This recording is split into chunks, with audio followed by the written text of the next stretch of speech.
আজি নদী আৰু নাৰীৰ জাগ্ৰত শক্তি অসম গোলাঘাট জিলা সমিতিৰ সৌজন্যত গোলাঘাট এমএছআৰ থিয়েটাৰ ছ'চাইটিৰ প্ৰেক্ষাগৃহত দিনজোৰা কাৰ্যসূচীৰে ক আৰু খ দুটা শাখাত সৃষ্টিশীল নৃত্য প্ৰতিযোগিতা অনুষ্ঠিত কৰা হয়।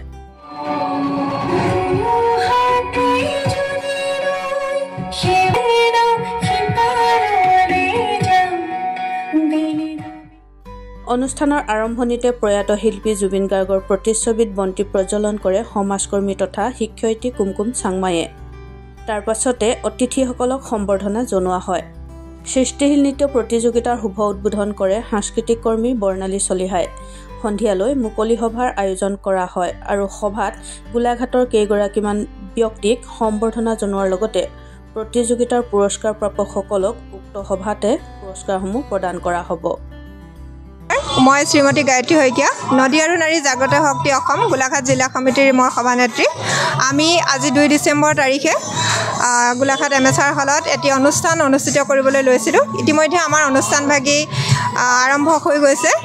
ৰাতিপুৱা বন্তি প্ৰজ্বলনেৰে আমি অনুষ্ঠানভাগী আৰম্ভ কৰিছোঁ। বন্তি প্ৰজ্বলন কৰিবলৈ আমাৰ মাজত উপস্থিত আছিল গোলাঘাটৰে এগৰাকী সমাজকৰ্মী তথা শিক্ষয়িত্ৰী কুমকুম চাংমাই বাইদেউ, আৰু লগতে মঞ্চ উদ্বোধন কৰিবলৈ আমাৰ মাজত উপস্থিত আছিলে সাংস্কৃতিক কৰ্মী বৰ্ণালী চলিহা বাইদেউ। ইতিমধ্যে সেই কাৰ্যসূচী হৈ গৈছে। 9:30 বজাত আমাৰ প্ৰতিযোগিতা আৰম্ভ হৈ গৈছে। ইতিমধ্যে প্ৰতিযোগিতা চলি আছে। আমি খুবেই আচলতে আনন্দিত হৈছোঁ। যি ধৰণে ভাবিছিলোঁ অনুষ্ঠানভাগী খুব সুন্দৰকৈ চলি আছে আৰু অজস্ৰ প্ৰতিযোগীয়ে আমাৰ মাজত আহি ইতিমধ্যে অংশগ্ৰহণ কৰিছে। অনুষ্ঠানভাগী প্ৰতিযোগিতাভাগী চলি থাকিব সন্ধিয়া সময়লৈকে, আৰু সন্ধিয়া 6 বজাৰ লগে লগে আমাৰ এখন মুকলি সভা আছে।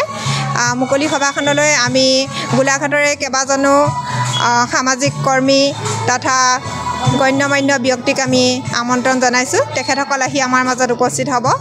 তাতেই যিসকল প্ৰতিযোগীয়ে পুৰস্কাৰ লাভ কৰিব তেখেতসকলক আমি তাতে বঁটা দিয়া হ'ব।